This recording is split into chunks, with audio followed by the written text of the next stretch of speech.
So what's up everyone? Welcome back to your channel, Brighter Life Institute. I am Alicia. I want to talk to you today about the devastating mental effect to lose your home with everything that you have in that home in a fire.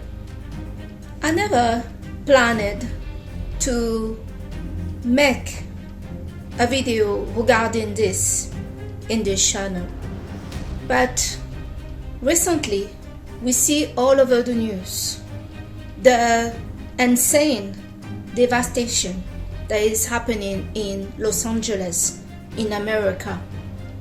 Seeing this just red coloring all over the place. We don't see people, we don't see home, we don't see car, we don't see street, we don't see anything apart than the color red. It's like hell just dropped on earth. Few hours before the fire started, there were a Globe nomination celebration ceremony happening, and strangely, one of the presenters at the Globe made the jokes that everyone that won an award during this ceremony did not talk about God. They did not thank God. And she said that God did not win awards. A few hours later, we got this situation happening with the wildfire in Los Angeles. In this video, I'm not going to go in details about the fire in Los Angeles, but I really want to focus on talking about the mental effect for people to lose everything that they had in a fire. At 8 years old, my parents that came to the country of Island Reunion as migrants, they came with nothing. They were badly treated by many people because they didn't have paperwork yet to have their rights. My parents, after they settled down and all the paperwork were done, as my father is French and my mother is not, they built up their home with their own hand. My father was a mechanical personnel working for the Shell company. I don't know if he got this job because he applied for the job or because my parents, in the time they built up their home in that land, in the land where petrol was raining on the ground, you could just build your home during that time. There were no paperwork to say this is the land of somebody or you needed to buy the land. So my parents built up their home there in this land, and the authority could not remove them because they were first inhabitants of that land. The problems with this situation is the house of my parents was just in the back of the Shell company.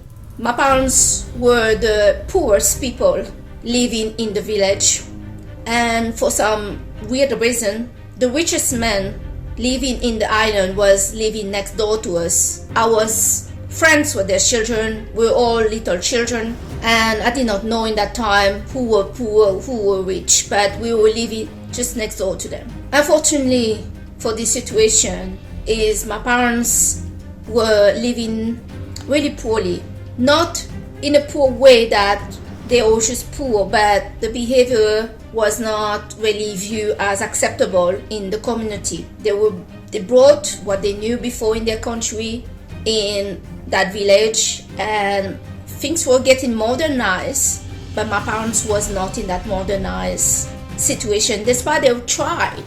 In the time when my parents were going through difficult time, as my mother was starting to be alcoholic, and that also add to the situation where this fire in her home as fight and noise and everything was in the open, and especially in open for the company Shell to see. One day I was at school, and from my school that were really far from home, I could see a big cloud, a big black cloud. I had no idea that what I was seeing and what we were seeing was my home that burned down. Someone came to pick me up and didn't tell me what was happening. And then I came home and our home was gone. My parents managed to buy few cars because my father's mechanic, some of those cars were given to him, and the car was close to the home. Everything burned down. Everything that were close to there burned down. The garage that belonged to Shell and everything that belonged to the company Shell didn't burn down, but our home burned down, and it burned down in less than 5 minutes. Everything was gone. My parents just took some credit for some furniture, so they had a proper bed and wardrobes, and those furniture they will have to pay every month because they didn't have the means to pay everything in their home at once. Everything burned down, but the credit that they had to pay on their home continued. So I can imagine what certain people in LA are going through right now. I lived in LA for 6 months in my 20s. One thing that shocked me in LA and about America in general is America is not what we see on the TV, we see on the movies. The LA, the Los Angeles, has few places that is hyper modern, rich, the Hollywood side. But even in the Hollywood side and the rest, 90% of it is extremely poor.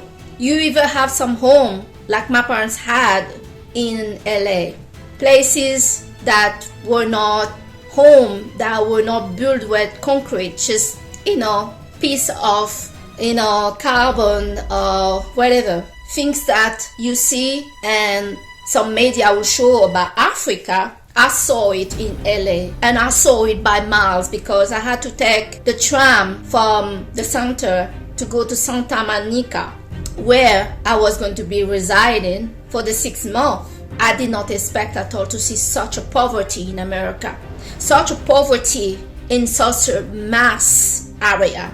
So right now we see all the media in the United States talking about those Hollywood celebrities like Paris Hilton and the rest have lost their mansion, their million of mansion, their sky view and their sea view and etc. But there are no money mentioning of the poor people. And I mean, they were already poor and broken. Many are black people, Mexican, Hispanic people, and they were already poor. So there is no talking about this in the main media, only talking about the celebrity that lost their home. But to be fair and to be human, doesn't matter that you're super mega rich or that your home, that usually you have everything. You have your clothes, your memory, your paperwork, everything that you have worked for usually is stored in our home. Things that matter to us, things that some of them cannot be replaced. Losing everything at once, and it's really at once and fast. In a fire, it's something that other people cannot imagine going through or imagine what the impact is for other people until you leave it. Fire burns everything so quickly that you cannot imagine it. For some people, they may think, if my home burned down, I will have time to pick up this or pick up that. No, you don't have time to pick up anything than to try to save your life and those of the people that you care for that live with you.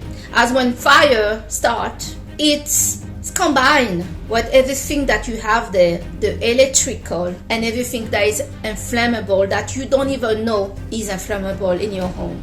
Losing your home and everything in a fire goes really fast. The mental impact on coming to term what happened is not straight away measurable by many people. So when people lose their home and everything that they have worked for in a fire or even in the water, because we also had the issue in Spain with all these people lost their loved one and lost businesses, lost everything. The impact is real. It's like the similar impact to lose a loved one at once about not able to say goodbye, to look at them again. So what's happening right now in Los Angeles are going to have a financial impact, as many didn't have insurance. My parents didn't have insurance when our home burned down, so they couldn't claim anything. For them, when my parents lost their home, they just sat next to the home on the floor and said it's over. They were lucky because in the island there are no many fire that's happening. Despite that this is a tropical island, there's no many fire happening ever in that island. And the good things for them is I was friends with the children of this very rich, powerful family. The whole community and that family came very quickly to give my parents a lot of money. Sadly, the same that my parents did not realize what hit them because it came so fast. They also did not come to the realization that good came from this situation, because they were given a bigger home, a solid home, concrete, in another city, bigger, with a proper bathroom, toilet that they didn't have in their home. They were given a lot of money, but instead to rebuild and to be courageous and to see that yes, bad things happen, but good things happen as well. They spent all the money and her family broke more apart. I went away. I found myself with no family, no parents, and it was the destruction of what I knew to be in a family ever. And I was very young. Many people that are going through this kind of trauma, because it is a trauma. Some people may not realize straight away that this is a trauma. Need to watch out. Such devastation can impact certain family, the parents, the children, in a way that we cannot measure. Some people take on their own life. Some people kill their own family because they feel that their family now is in a poverty. There's a lot of things that happen in those situations. What such a situation requires is really a following and a follow-up with a therapist, and to heal that. This is a deep trauma, losing everything that you got, and that many things that you had in your home, sometimes you don't realize it. You are attached to it, and it cannot be replaced. Even if you make the money, it cannot be replaced. The aura to feel like you're not safe, and maybe when you're going to get another home, this can happen again. And about those families that had their own home, they paid off their mortgages, and now they have to look for a place to rent. Certain people have sworn to themselves that they're not going to rent anymore. And now many of the landlords have raised up the price to rent to 200% in LA. This is really a disaster. It's really painful. People talk about what happened here. They talk about global warming. Yes, global warming should be the priority of Earth's humanity. No matter that you're poor or you're rich, global warming is a real problem for humanity on planet Earth. But what do we see? We see billionaires like the Amazon CEO, ex-CEO, and Musk, the richest man in the world, talking about going to another planet, spending billions on spaceship, when right now many countries having difficulty. People are struggling, and when people are struggling, what we can expect is war. Peace can be guaranteed when people feel safe and they are okay. I cannot say that people are okay right now. People are not happy in their job. People are struggling just to put food on the table. And you have more and more billionaires and more people in a poverty. People talk to rebuild in LA. But rebuild in LA or rebuild anywhere when you don't have insurance cover, when the insurance company are signaling that they're not going to cover or they're going to drop you. That's signaling that they cannot cover the cost of what they see is going to happen. No point to rebuild or buy a home or invest in a home or anything if you don't have cover. Many people have blamed the insurance company. But what are you blaming exactly? If they cannot pay, I mean, the home in Los Angeles is the most expensive home in the United States. They're going to the millions. And we saw so many homes in the millions that burned down. They don't have the money for it. Let's be real about that. The demand for mental health support, therapy, are getting more and more serious. We're human. can handle many things as long that our mind and our health is okay. If your mind is not okay, your mental health is not okay, you cannot handle nothing. You cannot even handle to sleep. The more disaster is going to happen, global warming, war, or whatever, the more the state and the government need to face that. People are going to suffer burnout, mental health problems, and the demand for medical support, therapist in our community is going to rise. This is the video I wanted to share with you today. I'm very sorry about what's happening in Los Angeles. Seeing what's happening has brought terrible memory to me because the house of my parents burned down and they never recover from it. I thank you today to have watched your channel, Vital Life Institute, with me, Alicia. And I hope that you're going to take care of yourself and your family. We are vulnerable as a human being, and also the animals. They also have lost their life, the trees, this planet. And the unexpected is something that we don't use anymore, as we expect everything to go how we want it to be. Death and disaster are things that are unexpected and we can never predict and expect to accept. Depression is the resistance to what is. And when there is a disaster like this one, resistance to accept the reality and to start over is harder than we can ever imagine it to be. Take care of yourself. Thank you so much. Bye.